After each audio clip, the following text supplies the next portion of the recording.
Before borders, before cities, and before history was written, nature ruled the world.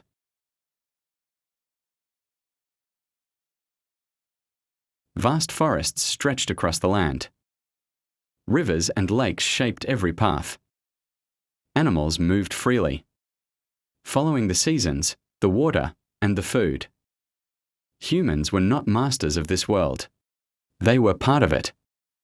Life followed the rhythm of nature, the thaw of spring, the abundance of summer, and the silence of winter. Survival depended on understanding the land, reading the water, and respecting the animals that shared it. This was a time when nature decided everything: where to live, when to move, and how to survive. This was the time when nature ruled the world.